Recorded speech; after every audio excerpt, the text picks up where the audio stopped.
Okay, let's go. All right. Welcome to Chapter 27. So Chapter 27 is current and resistance. So we'll discuss the charge and field models to develop a model of current in a conductor.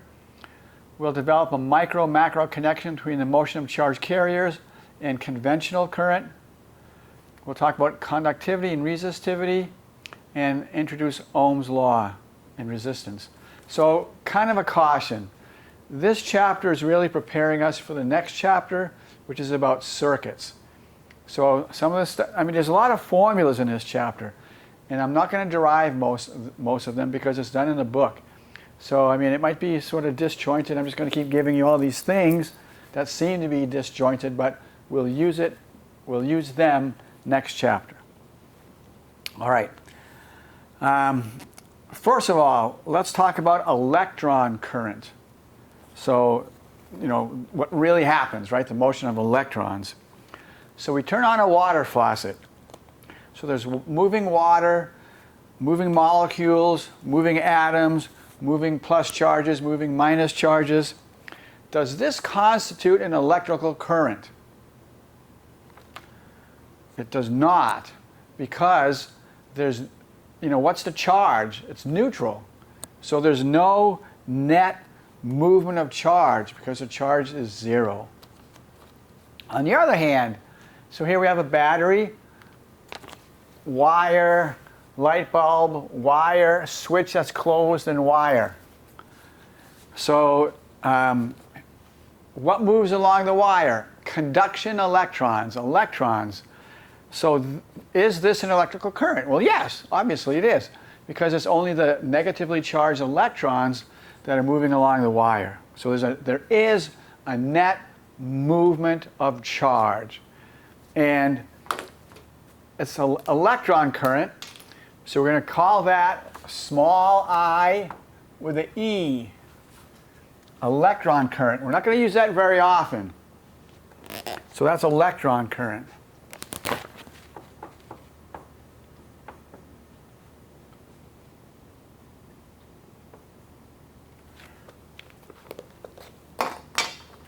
All right.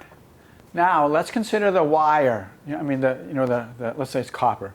Let's consider the copper wire. So if we're looking at the copper inside. Okay. So we're going to talk about two situations. The first one without an electric field. The second one with an electric field. So here's the wire. Right. Let's say the copper. So the copper, is made of positively charged ions. And they pretty much don't move a whole lot. And then we have the electrons. Remember we talked about the sea of electrons in a conductor? And they move all over the place. So here, this is a case where we're going to say no electric field. So if there's no electric field, there's no force, there's no net force acting on the electrons, because F equals QE.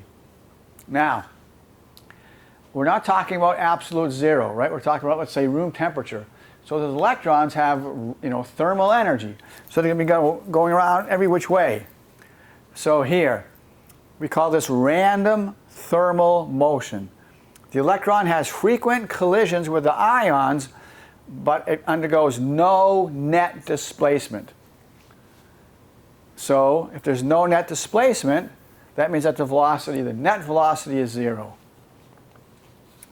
So the analogy of this is if you have a pinball machine that's perfectly level and perfectly frictionless. So, the marble is going to go every which way, but there's not going to be any net displacement. All right? So basically all the velocity vectors cancel. Okay, now let's talk about a household current. So therefore there is an electric field. So with an electric field, so let's say we have a constant E field to the left. Well, because F equals QE and the electron has a negative charge, the force on the electrons will be to the right. So there are two things going on here. We still have that random thermal motion, but now since there's an electric field and electric force, there's going to be a net force to the right. So with an electric field, a net displacement in the direction opposite to E is superimposed on the random thermal motion. So there is a net displacement to the right. So the displacement is not equal to 0. So there is a net velocity, and we're going to call it the drift velocity, or sometimes we call it the drift speed. Now before we go on, let me just remind you of something. So you notice that the only force on the electrons is this E field, constant E field, no other forces on the electron. So what did you learn in Physics 121? If there's only a force in one direction, in no other directions, and I throw this thing, it undergoes parabolic motion. Guess what? Oops, sorry. Parabolic motion, right? This is a parabola. See, these are all parabolas, okay? Because it's just like projectile motion, except we don't have gravity, we have the electric force. So parabolas. Parabolic trajectories in the electric field. Okay, so what's a good analogy of this? Well, now just pretend we have this pinball machine, but now it's tilted. So obviously you're going to have a net displacement of the marbles. Now, here's something that I think is very non-intuitive. So the drift speed is much, much less than the random motion speed. Much, much less. In fact, the drift speed is on the order of 10 to the minus 4 meters per second. That's incredibly slow. So, at this speed, how long would it take to walk a meter? Well, obviously 10 to the 4 seconds. Well, what's 10 to the 4 seconds? Well, I figured it out. 2 hours, 47 minutes. So at this speed, if you wanted to travel 1 meter, it would take 2 hours, 47 minutes. Or, so I wanted to see how far you get in a day. In 1 day, at this incredibly slow speed, this is supposed to be on the order of sign. Okay, going at that speed for a whole day, you would only travel 8.64 meters. 8.64 meters in 1 day. Okay, so let's say we have a light switch, and there's a wire from the light switch to the light. And let's just say that the wire is 4 meters long from the light switch to the light bulb. At this speed, it would take about 11 hours for the electron to get there. Now obviously that sounds insane, right? Because you hit a light switch, the light goes on, bang, almost instantaneously. So what's going on? This doesn't seem to jive with this. Well, the answer is like a hose. So think of a hose, an outdoor hose that you have connected to your outdoor faucet. And let's say that you've used it before, so there's water in the hose. So then you come to your outdoor faucet and you open it, and immediately the water comes out of the hose. Now let's say it's a 100-meter long, or 100-foot long hose. Well, is the water going from the faucet to the other end of the hose? No! What's going out of the hose is the water that was at the end, right? In other words, there's water in the hose. Well, just like a wire. There are electrons in the wire. So when you flip the switch, it's just like this electron tells this one, hey, move a little bit. And this one tells this one, hey, move a little bit. So it's the one on the end that gets to the light bulb. All right. Okay, so now we're going to get to the stage where I'm just going to start throwing equations at you. Sorry. But we're going to use it. So just keep faith.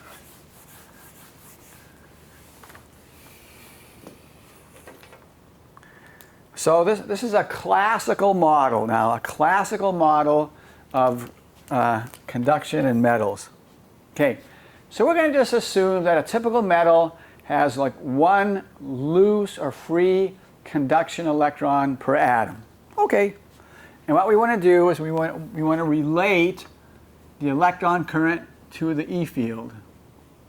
Now, it seems kind of reasonable if you have a really, really strong E field, you can have a large electron current, right?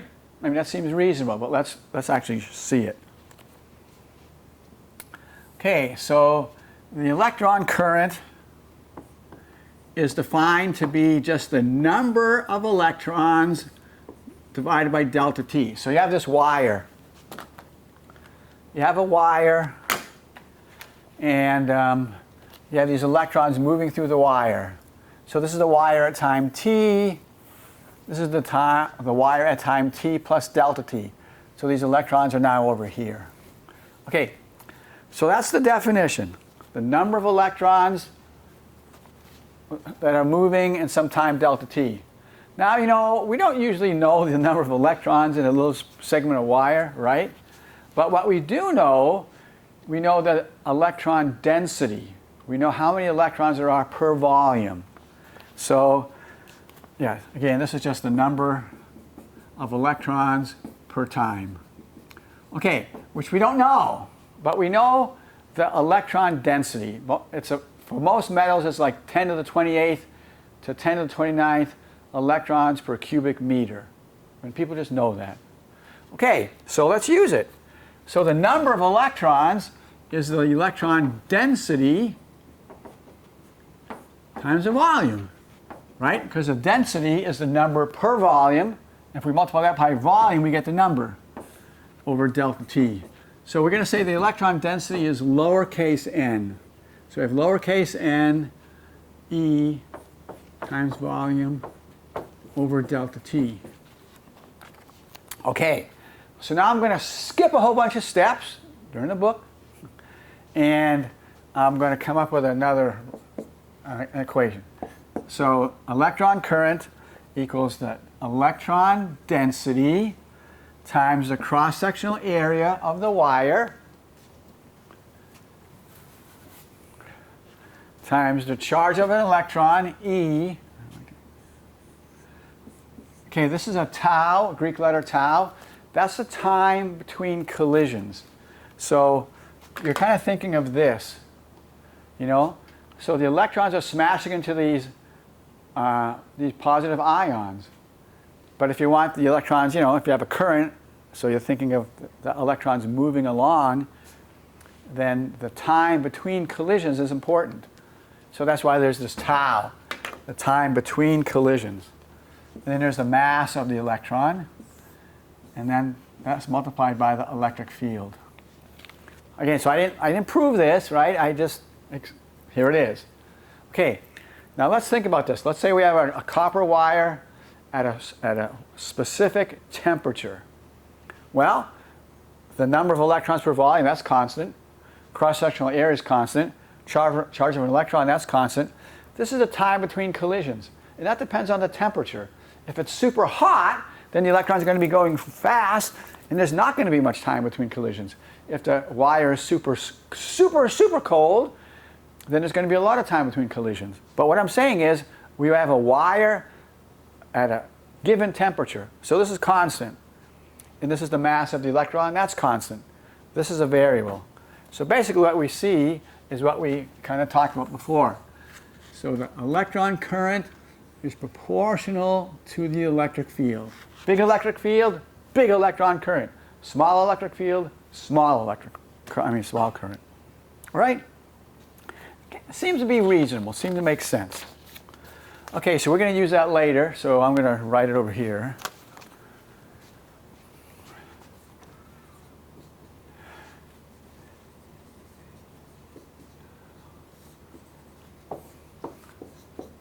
All right. Okay, so we'll use that later.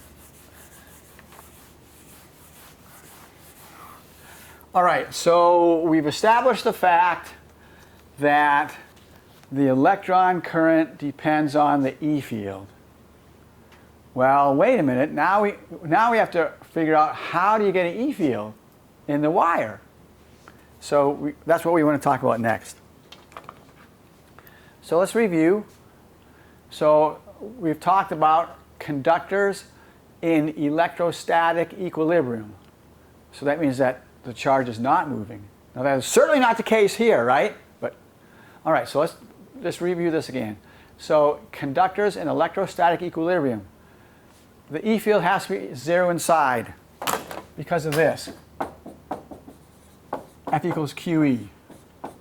All right, so that's why the E field, oh man, is 0 inside. We also learned that the excess charge has to reside on the outer surface, right? Because the charge, like charges repel. And then we learned that the E field vectors are perpendicular to the surface of the conductor. Okay, so well that's wonderful. However, again, we have a wire, a conducting wire, and the electrons are in fact moving, right? They're moving. So how do we get that E field inside the metal wire? So here you go. So this is not easy, this explanation, so pay attention. Okay, so how do we establish an electric field inside the metal wire? All right, so here's a capacitor. It was charged a long time ago, whatever that means. So it's fully charged. And here's a wire, here's a wire. There's a big gap. So there's no current, right? Because you can't, the particles can't bridge the gap. Now I said it was charged a long time ago. What's that mean? It just means that it's in an equilibrium state. So there's nothing moving, okay? It's in equilibrium. We've given it time to reach equilibrium. So therefore, it's a conductor, static, equilibrium. So what does the E field have to be inside the wire? 0. Okay. So the electric field is 0 everywhere inside the wire. Great. Now, but again, the capacitor's charged. There's charge on the wires. So where does the charge reside? What did we learn before? On the outer surface of the conductor. So although the charge is on the outer surface of the wire. All right. Now, let's consider some random point on a wire. All right. We know that the electric field is 0 inside the wire. Okay. So what does that say about the amount of charge surrounding this point? Or let's be more specific. What does it say about the surface charge density around this point? If the E field is 0, and come on, the E field points away from the plus charges, right? If the E field inside is 0, what does that say about the charge density around that point? Has to be the same, right? If we had an unequal charge distribution, all those E field vectors would not cancel. That's the important thing. Okay, so is there anything special about this point? No, I can choose any point. So what does that say about the surface charge density along the entire wire? It has to be the same, right? It has to be the same. So uniform surface charge density along the wires, everywhere, okay? Except for the edges, we're ignoring the edges, I confess. All right, so uniform surface charge density. Okay, now watch carefully. So now we're going to connect the wire right here. So what's going to happen when we connect the wire? Obviously, the charge is going to flow, right? Because again, these positives don't want to be next to each other, right? So it's going to be this huge rush to get out of that, get off of that capacitor, all right? So as soon as we connect the wire, bang, there's a current that flows, all right? There's a current that flows. Okay, so just think of like the first nanosecond or something like that after we connect those wires. The surface charges move from high potential to low potential, right? So they're going to go in this direction. All right? Okay, now,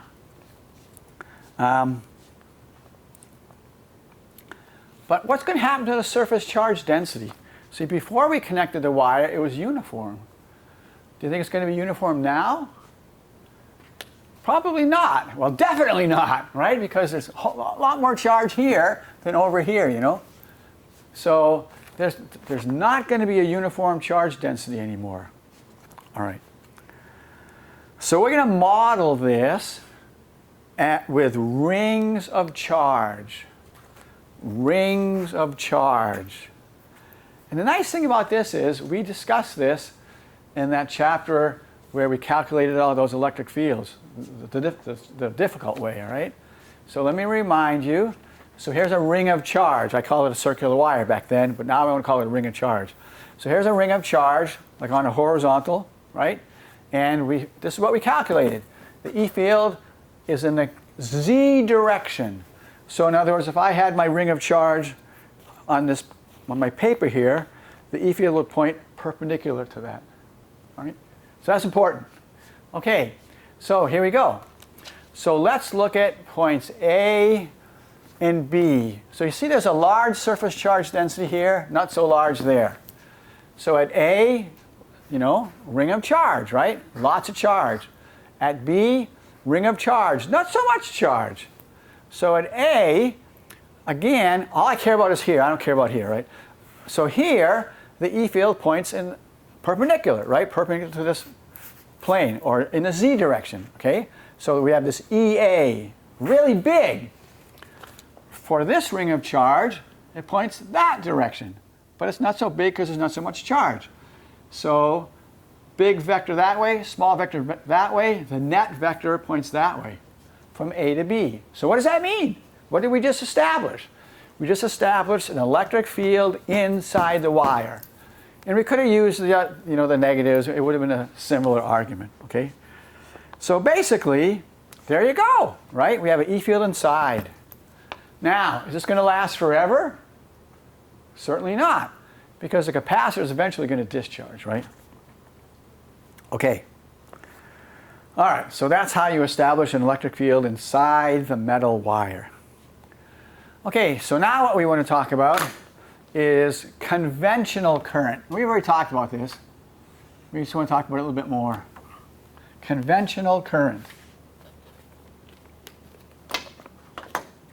Okay, so obviously, like I've been saying, in the real world, it's the electrons that move through the wire, right? The positive ions do not move.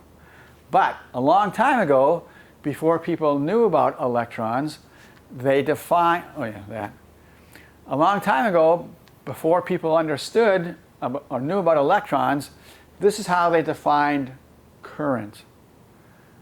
So they said current. Now remember, electron current was number of electrons per time. This is how they define current, call it conventional current. It's the amount of charge that moves per time, right? Q over T. So coulombs per second, that's called an amp, after Mr. Ampere. Now, again, they didn't know about electrons. So they just said that the conventional current, charge over time, is in the direction of the E field. Now, we know that F equals QE. So, for this conventional current, what has to be the direction of the conventional current? It's parallel to the E field. What has to be the charge of the conventional current? If it's parallel to the E field, the charge has to be positive. So conventional, all right, so that's what it is. So conventional current is the motion of positive charge carriers. Okay, now eventually, they learned it was really electrons, but they decided to just forget it.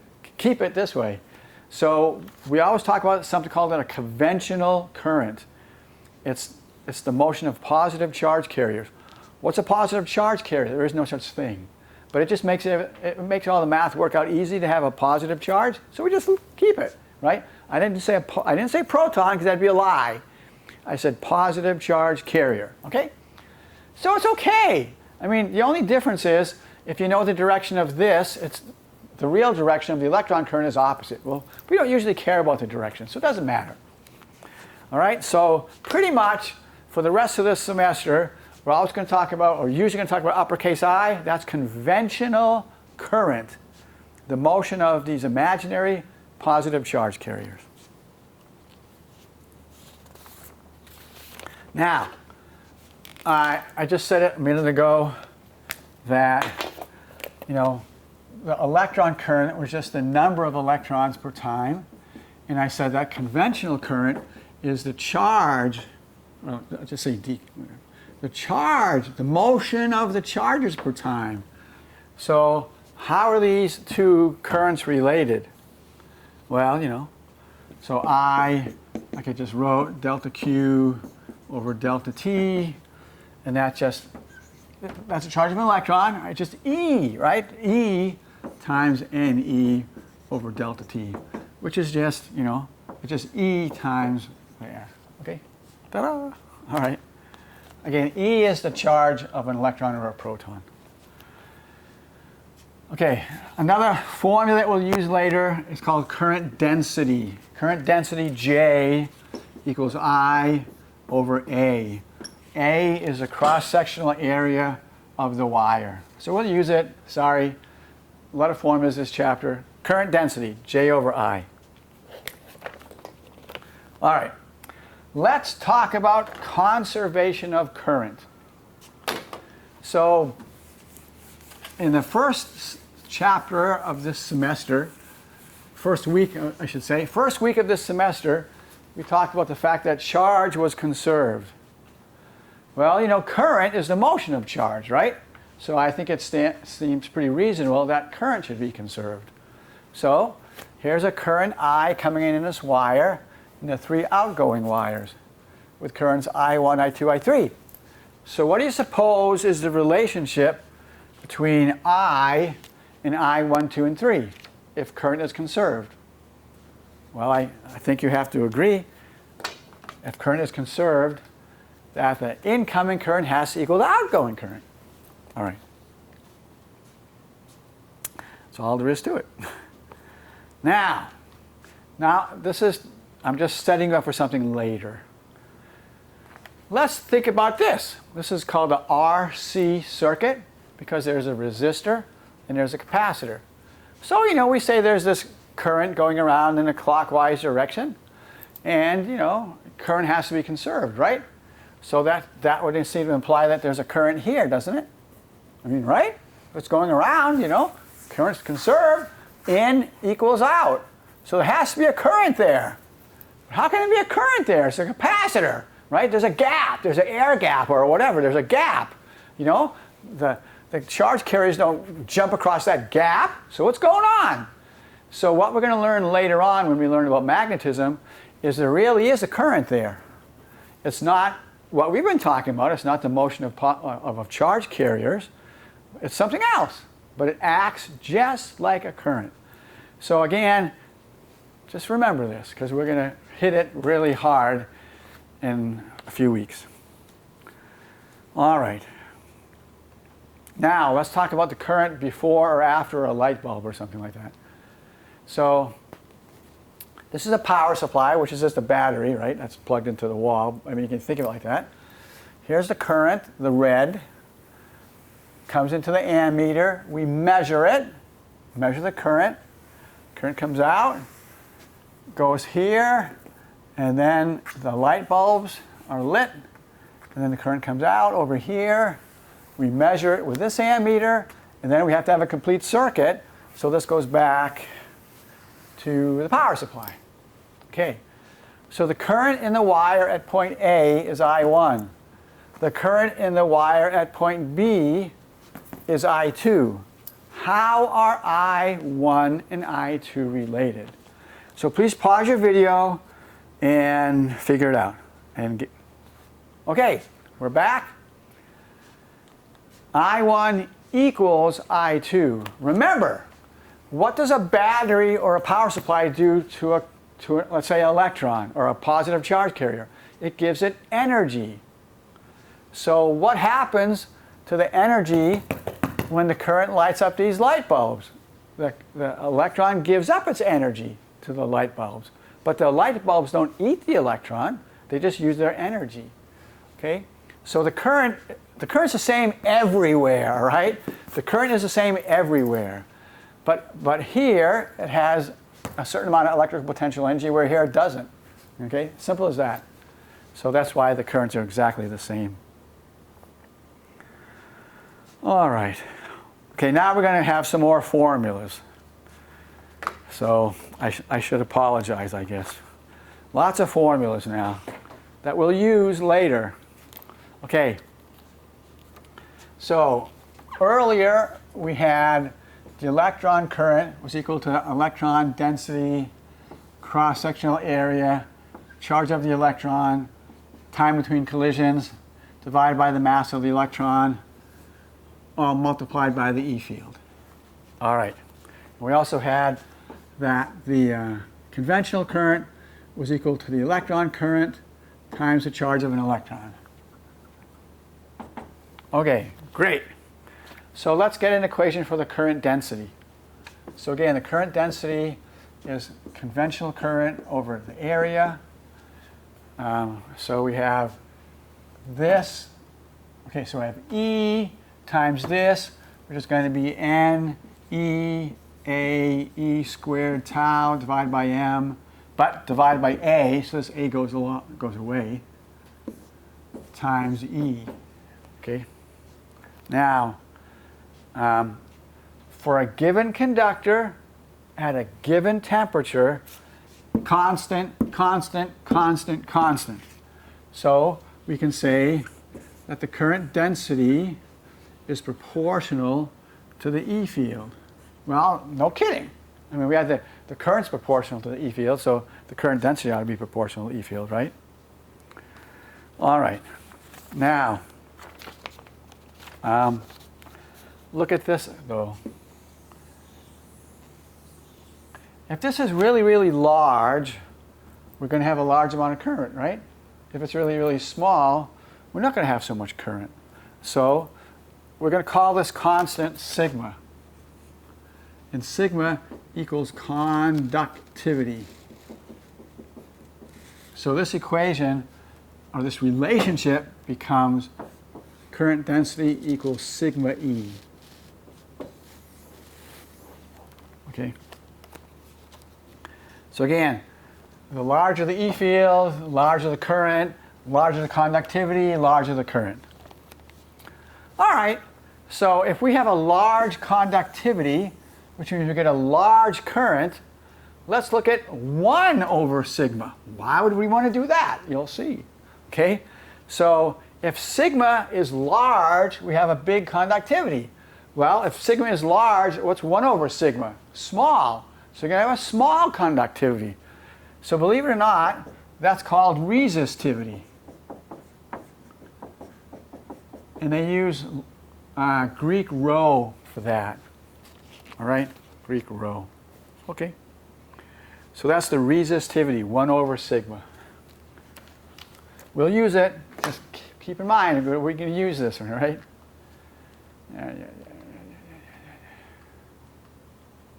Okay.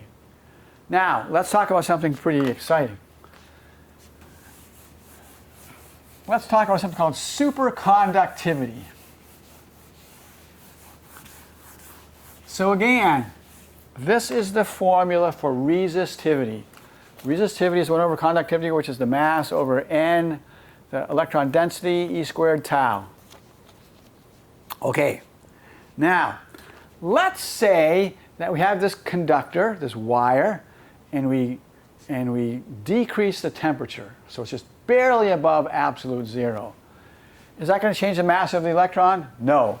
Is that going to change the density of electrons? No. Is that going to change the charge of the electron? No. Is that going to affect the time between collisions? Yes. Right? If the electrons are barely moving, then the time between collisions is going to be really, really large, correct? Well, if tau is really, really large, what's rho going to be? Really, really small. Okay, that makes good sense. Now, okay, so again, this is just classical, right? Classical physics. Okay, if you get it really, really cold, that's going to be big, that's going to be small. Well, in 1911, there was a guy in Denmark who discovered for mercury, he discovered for mercury, if the temperature is less than 4.2 Kelvin, the resistivity is 0. And I mean 0. I don't mean approximately 0. I mean 0. So that kind of disagrees with this model, right? I mean, this model says it's going to go small, but it doesn't say zero, you know? Zero would mean that the time between collisions is infinity, and that's not the case. All right? So this is kind of new, right? This is new. Okay? By the way, 4.2 Kelvin is minus 452 Fahrenheit, or minus 269 C. Okay? So, and later on, this effect was found in other materials at similar low temperatures. So, no resistivity. Well, that means the conductivity is really, really great, right? So this is called superconductivity, right? Superconductivity. And again, it's not predicted by the classical model. You need quantum physics to understand it. All right. So think about it. If you could get a wire with no resistance, I mean, that'd be phenomenal. You know, think about it. Let's say you have a power plant 100 miles away. So that means all that electricity has to be transported over wires to the town, right? Well, you know, there's resistance in wires. Agree? There's resistance in wires. So there's a power loss. P equals I squared R. So you're losing power when you transport electricity over wires. That means you're losing money. So if you could figure out how to make a wire go superconducting, no power losses, it'd be amazing. Okay, so, you know, this was discovered in 1911. So people said, hey, let's try to do it. let's you know, learn about this. So here's a little history lesson. Okay, so I used to do particle physics. And when superconductivity, okay, so people knew about superconductivity, and the people in the particle physics community, you know, much, much later, they thought, golly, wouldn't it be great if we could have superconducting magnets? We're going to learn later on a magnet is made just by wrapping wire around an iron core or something like that. And then you have to put a current through it. And so it takes a lot of electricity to make a powerful magnet. So, for example, at Fermilab, where I used to work, they have a 4-mile-long particle accelerator. And maybe just at a few places, you know, you use the electric field to make the particle go faster. But everywhere else, you have magnets. And we'll see later on, magnets are used to make the protons go in a circle. All right, so you basically have 4 miles worth of magnets. And the magnets are run with electricity. And it costs a lot of money to run all those magnets. I used to work at Fermilab, and sometimes the government, in all their wisdom, would slash the budget. Well, how do you save money at Fermilab? You just don't run the machine, because they would spend millions on electricity. Okay, so here's superconductivity. Wow, maybe we can make a magnet that doesn't require electricity. Well, I mean, it requires it at first, but then it doesn't dissipate. So you just put on a current and say goodbye, and it's still there, you know, a year later. So that was a big motivation out of the particle physics labs to figure out how to make a superconducting magnet. So here's your history lesson. Okay, discover this SC, superconductivity. This is just for reference. Okay, remember I said you had to get the material really, really cold. So usually the first step is to get it to liquid nitrogen temperature, which is 77 K. Then the next step to get it really cold is liquid helium, which is 1.9 K. All right, so discovered in 1911. 1962, 51 years later. It's amazing how long it took. 51 years later, first commercially made superconducting wire. Niobium, titanium, whatever that is, right? So it took that long to make a superconducting wire. But this superconducting wire had to be really, really cold, all right? Really, really cold. And guess what? It takes a lot of money to make a cryogenic system to get something really, really cold. So, you know, you're saving money on the electricity perhaps, but you're still spending a lot of money on the cryogenic system. Okay, mid to late 60s, first superconducting magnets. Now they're making magnets made in the UK. Wow, it's awesome, right? Awesome. 1970s, first superconducting magnets made in the United States. Yay, Fermilab. That's Fermilab. Okay, so like I say, 4 miles worth of magnets. A lot of electricity, you know. Okay, so here's Fermilab. So I don't remember which is which. Sorry, it's been too long. So one of these rings is the old ring that just uses regular magnets, and the other ring is a superconducting ring. I'm going to guess this is the superconducting one, but I don't remember. Sorry, because they're working on it, you know. But anyway, that's what they did. They left the old ring, and they just put in the new ring. Okay, now remember, these magnets, you still have to get the wire incredibly cold, which costs a lot of money. It doesn't cost as much as the savings for electricity, but it's still a lot of money. So what you'd really want, what you'd really like to invent, is a wire that goes superconducting at room temperature. That's the goal here, because then you don't have to spend all this money on cryogenics. So that was the goal, all right? People said, hey, we know how to do it, now let's do it at room temperatures.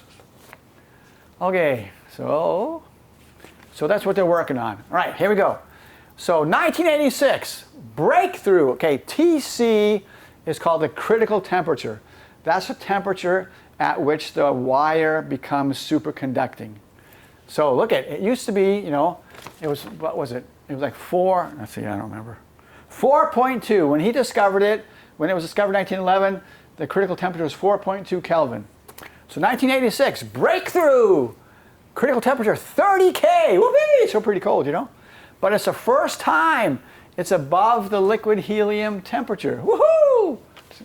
However, the material, it wasn't like copper or silver.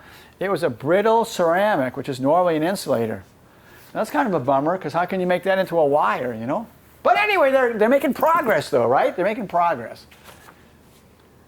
87, 1 year later, look at that, 92 Kelvin, woohoo! First time above liquid nitrogen temperature. They're getting there, they're getting there. Look at this now. Present world record, critical temperature 15C, 59F, 288K. That's basically room temperature. So we did it! Well, hold on. First room temperature superconductor, but it only worked at extremely high pressure, 2.6 million atmospheres. Well, how are you going to do that in the middle of nowhere on a power line? So again, you know, we haven't reached where we really want to reach, but we're getting there. So here's the article, October 14th, 2020. First room temperature superconductor excites and baffles scientists. You know, here's another. After decades, room temperature superconductivity achieved. So here, this is pressure in gigapascals, pressure, and then critical temperature. So here's room temperature, right? So, you know, you want something over here, right, with like atmospheric pressure, but they're way over here. So there's still a lot of work to be done, you know, but anyway. Okay, so why is it taking us so long to figure it out? Why is it so difficult? Well, basically it's so difficult because no one has been able to come up with a mathematical theory to explain room temperature superconductivity. So it's kind of like looking for a needle in a haystack. You know, without a theory to guide, it's really challenging. So if you want to win a Nobel Prize, have more money than you know what to do with, be super famous, figure out room temperature superconductivity at regular pressures, and there you go. All right, so stay tuned, right? Stay tuned. Things are always happening. Okay, last but not least, we want to figure out something called Ohm's law. So Ohm's law is sort of like the F equals ma of conductors or electricity. And we're going to use it a lot in the next chapter when we do circuits. Again, remember, this chapter is just preparing us for the next chapter. So here's a good example. Ohm's law. Okay, so earlier we said that the current density was equal to conductivity times the E field. Well, isn't that nice? Well, come on, do we measure the current density or the current? We measure the current. Do we measure the electric field or the potential? The potential. So this formula is true, but it's not great, right? What we want is a formula that has like, delta V and I, right? Because we can measure these things with meters, Okay, so here we go. So here's our wonderful wire, okay? All right, so let's see. Here's the wire, here's the E field inside. The E field goes from high potential to low potential, right? Cross-sectional area, length L. Equipotential surfaces are perpendicular to the E field, no kidding, right? Here's the equipotential surfaces, or lines, or whatever. The potential difference creates the E field. Well, inside the conductor, it causes charges to flow. Okay. All right. So again, I'm not going to derive the following formula. I'm just going to give it to you. Sorry. So the delta V, after doing a whole lot of algebra, comes out to be rho L over A times I. All right. So the potential difference between this point and this point equals the resistivity, remember the resistivity, times the length of the wire divided by the cross-sectional area, and then it's times the current. All right? Now, let's just consider this rho L over A. Again, rho is the resistivity. That's a property of the material, at a given temperature. So you just look it up. Okay, L, length of the wire, A, cross-sectional area. Okay, so let's say our conductor has a really, really, really long length, L. Does that make it easier for the electrons to plow through or harder? Harder, right? Harder. Okay, how about A? A is a cross-sectional area. If A is really, really small, what does that mean? Does it make it easier or harder? If it's small, it makes it harder, right? If A is big, it's easier, okay? So basically, I hope you agree that this thing has something to do with the resistance to the flow of charge. Okay, the resistance of the flow of charge. So guess what we're going to call it? The resistance, okay? So this is the resistance of a piece of wire. It equals the resistivity, which again depends on the type of metal, the length of the wire, and the cross-sectional area of the wire. Okay, well then what does this become? This becomes delta V equals I R. Right? Now careful, look at that. For a given wire at a given temperature, this is a constant. Don't forget that. This is a constant. All right, so R is a constant for a given wire at a given temperature. Okay, so this is called Ohm's law. You remember Ohm, that's the unit for resistance, right? Okay, Ohm's law. So it's just very important in electricity. Now the bad thing about it, it's not a law. It only works for conductors, all right? It only works for conductors. So you can say it's a law for conductors and nothing else, right? So there's Ohm's law. So I put quotes around it because it's not really a law. So delta V equals IR, where R is rho L over A, constant. Okay, so let's use this.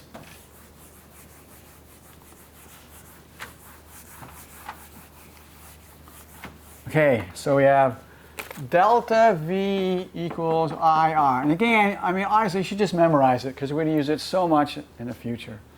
So let's say, let's just do a little algebra. So I equals 1 over R times delta V. And again, this is constant. So let's say we want to make a plot of I versus delta V. Well, this is a constant, so a straight line, right? Straight line. Oops, straight line. So what's the slope? Well, y equals mx plus b. So there is no b. So the slope m is just 1 over r.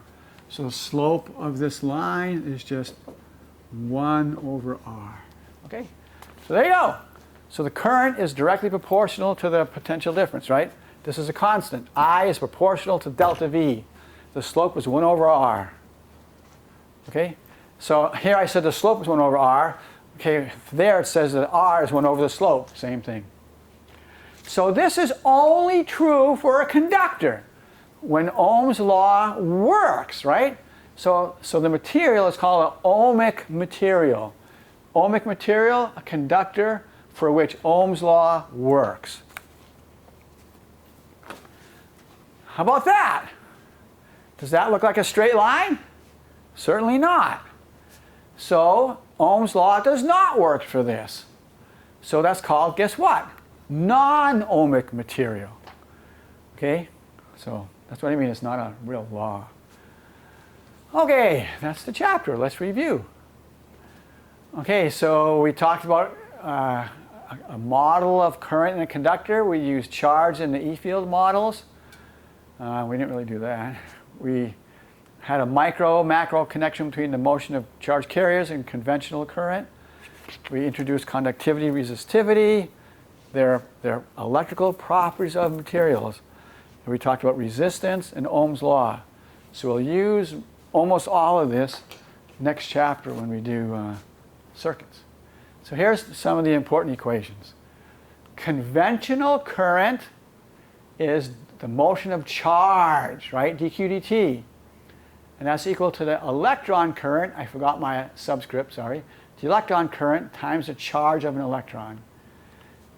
Current density, this is a wire, right? So that's why it's I over A. A is the cross-sectional area.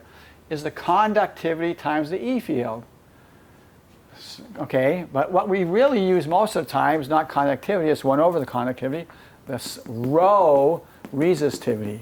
And this is the big deal, all right? This is the super big deal. Delta V equals IR. R is constant, rho L over A. Ohm's law.